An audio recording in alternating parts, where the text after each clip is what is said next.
하나님 감사합니다. 오늘도 태영아 부가 하나님 앞에 모여 예배드립니다. 부활하신 예수님을 믿는 믿음으로 일평생 주님 주시는 평강을 누리며 새로운 사명 안에서 성령님의 감화와 감동, 충만하심으로 살아가는 우리 모든 태영아 부부, 부모, 자녀들이 될 수 있도록 주님 축복하여 주옵소서. 예수님의 이름으로 기도드리옵나이다. 아멘. 자, 오늘 제목은 그것이 그와 그의 집에 올무가 되니라입니다. 이스라엘 백성은 계속해서 또 여호와 보시기에 범죄를 반복을 하게 됩니다. 그래서 미디안의 손에 넘겨지게 되었지요. 그리고 나서 이스라엘 백성은 그래도 어쨌든 간에 부르짖어서 기도합니다. 저는 사실 사사기가 반복되는 것은 안타깝지만 적어도 이 부분에 한해서는 우리가 가져야 되는 믿음인데요. 그게 뭐냐면요. 어쨌든 간에 내가 뭘 자초했던 간에 어쨌든 나를 구원하시는 분은 예수님밖에 없습니다. 내가 믿음으로 부르짖어서 예수님의 도우심을 구하고 그 은혜로 용서함 받아서 새 시작을 해야 되는 것이지요. 그러면 어떻게 해야 됩니까? 다른 방법이 없습니다. 내 죄 사하시는 주님께 부르짖어야 되는 거예요. 여기서 이미 너무 멀리 왔습니다. 내가 한 게 있는데 어떻게 그럽니까? 그러면 그냥 죽는 겁니다. 그런데, 아무리 사사기가 반복이 되었지만서도, 어쨌든 간에 이스라엘은 부르짖었죠. 그러니까 하나님은 기드온을 세웁니다. 근데 이 시대가 얼마나 악했냐면요. 그 사사마저도 원망을 했었죠. 뭐라고 원망합니까?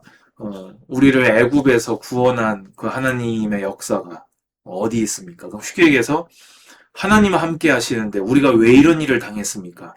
이제 자기들이 범죄해서 그런 일 당했죠. 근데 사사로 부름받은 자마저도 자신의 죄악에 대해서 자각이 없는 오히려 원망과 불신앙에 빠져 있는 그러면서 하나님께서 큰 용사여라고 하면서 부르시니까 뭐라고 합니까? 이 믿음이 없어가지고 그럼 제가 진짜 사사로 부름받은 거 맞으면 증표를 좀 주십시오. 이렇게 그러고 이제 증표를 줬잖아요. 주니까 전쟁 나가라고 하니까 그래도 부족하니까 양털 가져와 가지고는 이 이슬에 양털만 접고 땅은 마르게 해주십시오. 한번 해주니까 이번에는 양털은 마르고 땅은 젖게 해주십시오. 이렇게 두 번이나 표징을 구합니다. 근데 그래도 믿음이 부족해가지고 두려워하고 있자 하나님께서 두려워하는 자 돌려보내라 하니까 3만 2천 명 중에 2만 2천 명이 돌아가고 1만 명이 남았죠. 근데 하나님은 아직도 많다라고 하시면서 이렇게 물을 손에 떠서 손에서 물을 핥은 자 외에 다 돌려보내라 하니까 300명만 남기면서 하나님이 확실하게 구원하시겠다라는 표징을 줍니다. 근데 그래도 믿음이 부족해가지고는요. 어떻게 합니까? 저 적군에게 내려가가지고 그들이 하는 말을 들어봐라. 그러면 네가 믿음이 생겨서 내려갈 거다. 이렇게 기드온을 사사로 만들어 가시면서 구원하시는 모습을 보게 됩니다.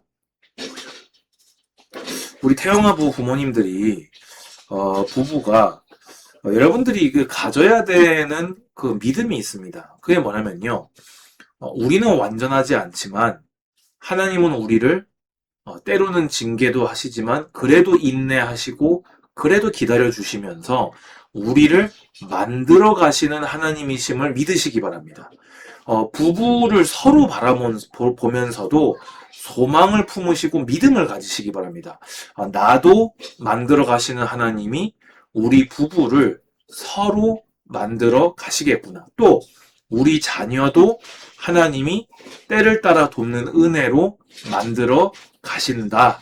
이 믿음을 굳건하게 했으면 좋겠습니다. 그리고 나서는 이제 뭐 우리가 좀 요약을 많이 해서 대승을 거두게 되고 미디안의 왕들인 세바와 살문나를 죽임으로 전쟁의 완승을 합니다. 자, 근데 이제 여기서 이제 문제가 발생합니다. 백성들이 이상한 요구를 합니다. 근데 그 이상한 요구를 할 때 기드온이 그걸 겸손히 물렸어요. 그 이상한 요구가 뭐였습니까? 한마디로 얘기해서 당신이 우리를 구원했으니까 당신과 당신의 아들이 우리의 왕이 되라. 지금 실컷 여호와 하나님께서 은혜를 베푸셔가지고 구원을 해놨더니만은 이 이스라엘 백성들의 신앙의 수준이 이거밖에 안 되는 거예요. 뭐라고 합니까? 기드온 당신이 한 거다. 그러니까 당신이 우리 왕이 되라. 근데 참, 뭐 어쨌든 기드온이 뭐라고 합니까? 나는 하지 않겠다. 우리 아들도 하지 않을 거다. 왜냐? 여호와께서 너희를 다스리시기 때문이다. 답변을 합니다. 이걸 보면요. 기드온이 어떻게 보입니까? 믿음의 사람 같잖아요. 겸손의 신앙을 실천하는 사람 같잖아요. 네, 여러분. 이래서요. 한마디 말만 가지고 사람을 알 수가 없는 거예요. 우리가 사람을 알려면요. 여러분, 목회가 왜 어려운지 아십니까? 목회가 왜 어려울까요? 강의는요. 내가 떠들어 놓고 그냥 와버리면 돼요. 강의 가가지고 막 하나님이 막 하실 겁니다 막 해놓고는 집에 와버리면은 뭐 그 뒤로 뭐 어떻게 될 건지 알게 뭐예요. 또 말씀을 전한 내가 어떤 사람인지 그들이 어떻게 알겠어요. 뭐 그 자리에서 끝내주는 스피치 해가지고 마음의 감동을 주면 명강사로 기억하지 않겠습니까? 근데 목회가 왜 어렵냐면요. 계속 함께 하면서 지켜보기 때문에 목회가 어렵습니다. 기드온 보세요. 말만 보면 좀 얼마나 멋있냐고요. 하나님이 우리의 왕이십니다. 이러면서 나는 왕이 되지 않을 겁니다. 멋있잖아요. 그런데요. 실제는 어땠습니까? 그 겸손이 제가 뭐라고 써놨지요? 꾸며진 거짓이었습니다. 숨은 탐욕과 교만이 기드온에게 있었던 거예요. 뭐가 있었습니까? 이 기드온이요.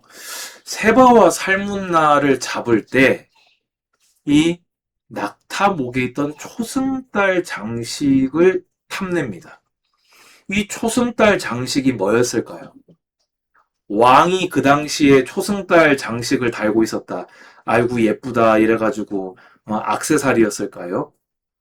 당연히 말할 것도 없이 우상이었던 겁니다.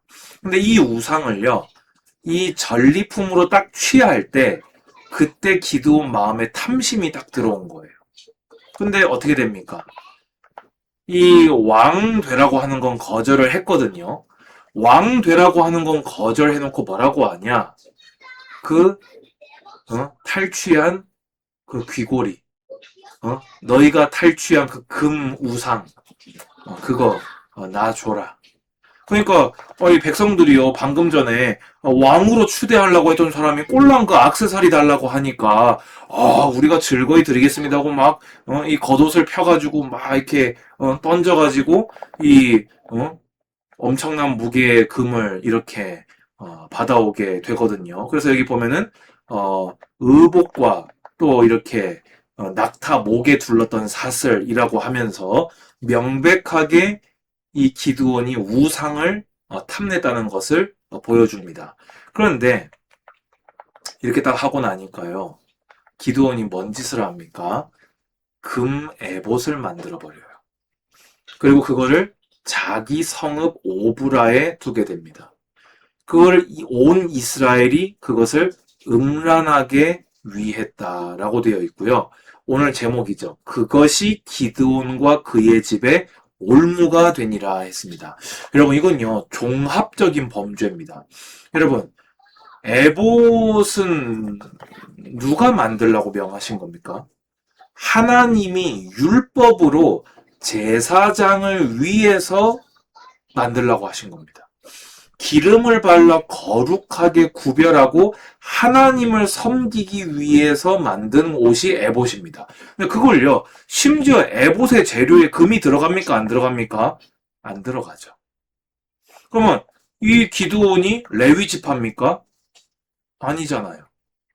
그러면 레위 지파도 아니고 에봇을 입어서도 되는 사람도 아니고 자기를 위해서 에봇을 만들어도 안 되는데 그걸 금을 가지고 에봇을 만들었다는 것은 하나님의 주권에 하나님의 말씀에 정면으로 거역하는 범죄를 기드온이 저질렀다는 겁니다. 하나님의 말씀을 우습게 여기고 말씀보다 자기의 승리의 사사로서의 권위를 하나님 말씀 위에 두었던 거예요. 심지어 그걸 어떻게 합니까? 자기 성읍 오브라에다가 보관을 하게 됩니다. 여러분, 중앙성소가 있던 시대입니다. 사사시대는요. 중앙성소가 있는데 에봇을 만들어가지고 자기 성읍 오브라에 두었다는 것은 이스라엘 백성의 종교적 중심지로 자기 고향 오브라를 만들었다는 얘기인 거예요. 그럼 쉽게 해서 이거는요, 왕이 되는 정도가 아니고 이스라엘의 신앙의 대상까지도 뒤흔드는 엄청난 교만이었던 겁니다. 그래서 그 결과를 성경이 두 가지로 얘기합니다. 온 이스라엘이 그것을 음란하게 위의했다. 그럼 이게 무슨 말이지요? 금 에봇을 숭배했다 그 말입니다. 금 에봇을 우상 삼아서 이스라엘 백성이 우상 숭배에 빠지게 만들었다는 것입니다. 그래서 그 결과가 무엇입니까? 그것이 기드온과 그의 집에 올무가 되었다. 이렇게 기록을 하고 있습니다. 이는 명백한 교만이에요. 여러분, 우리 최근에 겸손을 실천합시다. 우리가 말씀 받았습니다. 우리는요, 예수님의 은혜가 아니고서는요, 아무것도 아닙니다. 우리는 예수님의 십자가와 부활이 없이는요, 나는 아무것도 아닙니다. 그런데요, 하나님의 은혜를 통해서 응답을 받잖아요. 하나님의 은혜를 통해서 축복을 받잖아요. 그러면요, 이상하죠? 내가 소리가 나온다니까요. 힘써서, 애써서, 노력해서 이 소리가 나온다니까요. 이게요, 우리 인간이 다 가지고 있는 죄성이에요. 우리가 가지고 있는 교만이에요. 근데 이 교만이 무서운 게 뭐냐? 오늘 제목이잖아요. 그와 그의 집에 올무가 되어서 패망을 가져다 주게 됩니다. 그 결과 어떻게 됩니까? 여러분 잘 아시잖아요. 이 기드온이 죽으니까 이스라엘 백성이 우상 숭배에 빠졌다니까요. 우상에서 기드온이 건져냈는데 기드온이 죽자마자 우상 숭배를 아예 대놓고 해버립니다. 그러면서 어떻게 됩니까? 이 하나님을 기억하지 아니하고 또 기드온이 목숨 걸고 이스라엘을 구원한 그 은혜를 그 자녀들에게 전혀 갚지 않게 돼버립니다. 그래서 어떤 일이 벌어집니까? 그 기브온에게 이 아들이 있잖아요. 근데 그 아들 중에서 이 첩의 자식이 있었어요. 아비멜렉. 이 첩의 자식인 아비멜렉이 어떻게 합니까? 방탕하고 경박한 사람들을 사가지고는요, 이 자기가 그 기드온의 모든 거를 독차지하려고 자기 형제들을 70명을 학살을 하게 됩니다. 그 중에서 딱 하나 이 막내 아들 요담만 간신히 살아남게 되어져요. 그래가지고는 어떻게 됩니까? 결국에는 어떻게 됩니까? 요담이 이렇게 저주를 하잖아요. 그 저주의 결과로 이 아비멜렉은 여인이 던진 맷돌에 맞아가지고 두개골이 깨지게 되어지고 여자의 손에 죽었다는 수치를 안 당하고 싶어가지고는 네가 차라리 나를 죽여라 이래가지고는 뭐 어떻게 보면 사울 왕하고 비슷한 비참한 최후를 맞이하게 됩니다.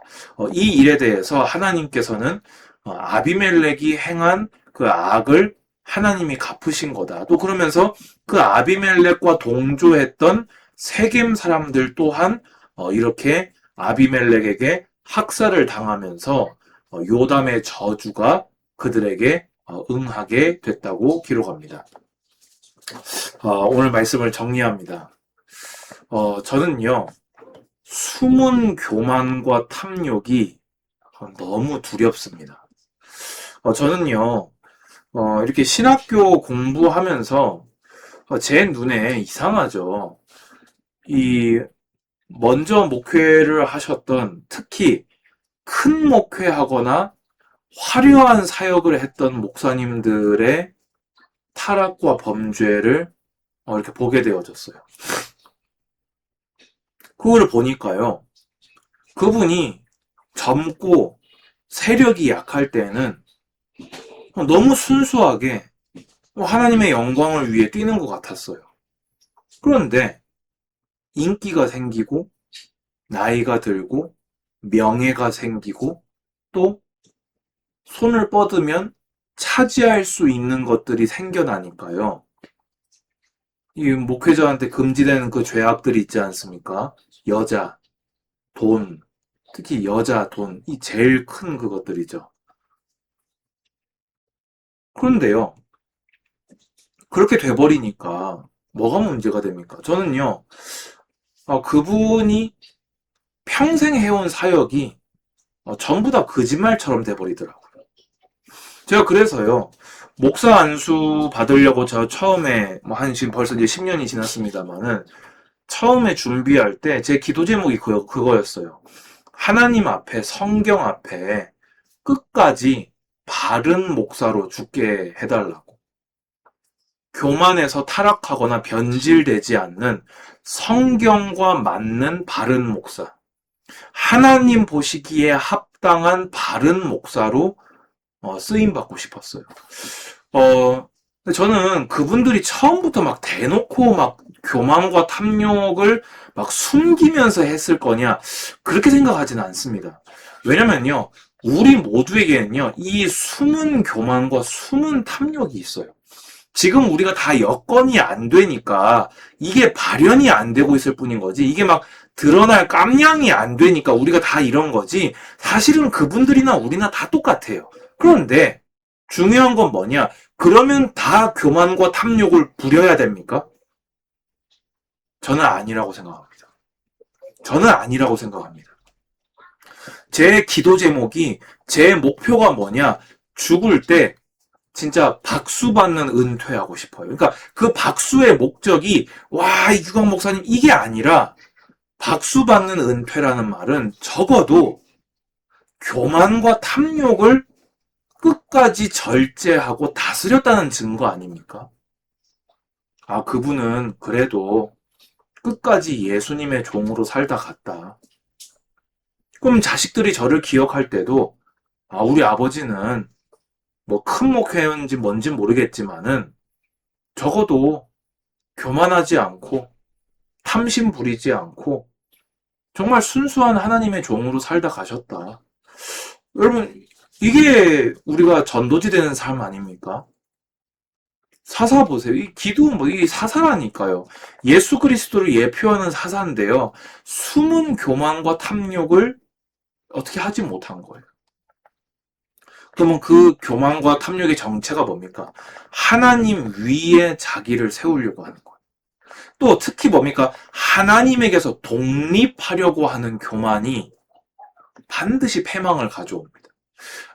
내가 이제 뭐 옛날처럼 절박한 것도 아니고, 내가 그렇게 없는 것도 아니고, 꼭 그렇게까지 이렇게 토시 하나 철저하게 순종해서 살아야 되나? 그게 뭐냐면요, 자꾸만 하나님으로부터 독립하려고 하는 교만이라니까요.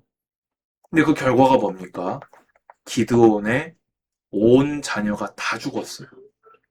그것이 기드온과 그 집의 올무가 되니라. 동조한 세겜 사람까지 다 죽었어요. 그래서 오늘 정리합니다. 오늘 태영아 우리 모든 성도님들 어떤 아버지, 어떤 어머니 되시겠습니까? 여러분들은 어떤 마지막을 자녀에게 어떻게 보여주고 천국 가시겠습니까? 저는요, 이 기도 제목이 있어요. 저도 우리 부모님으로부터 신앙을 물려받은 사람 아닙니까? 그럼 제 마음에 적어도 플러스는 못한다 할지언정 마이너스는 하지 말자. 주님이 우리 가문에 이병옥 장모님한테 처음으로 하나님이 복음을 주셨거든요.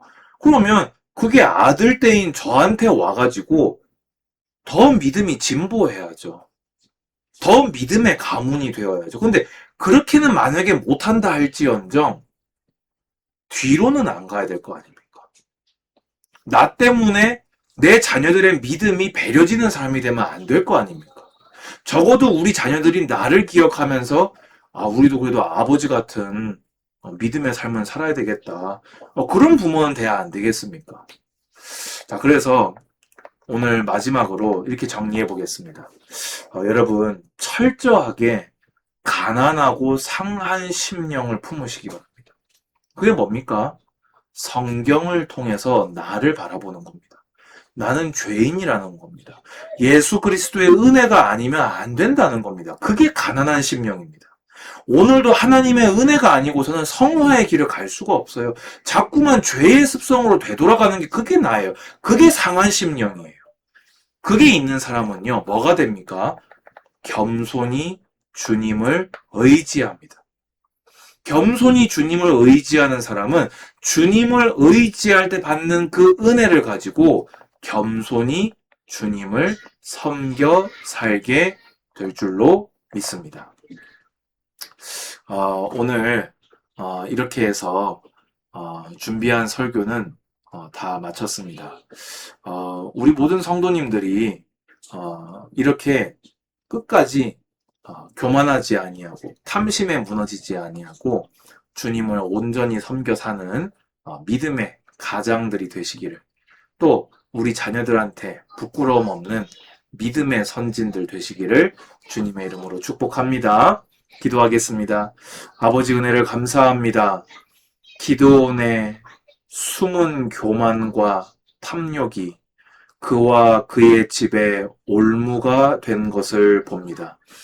주여, 우리에게도 숨은 교만과 탐심이 있사오니 그것에 우리가 걸려 넘어지지 않도록 믿음으로 그것을 피하며 절제하며 우리 주님 따라 살아갈 수 있도록 은혜 베풀어 주옵소서. 상한 심령 주시고 겸손한 마음을 주사 주님을 의지하며 주님을 섬겨 살아가는 복된 우리 모든 태영아부 가족들, 다음 세대들이 되게 하여 주옵소서. 예수 그리스도 이름으로 기도드리옵나이다. 아멘.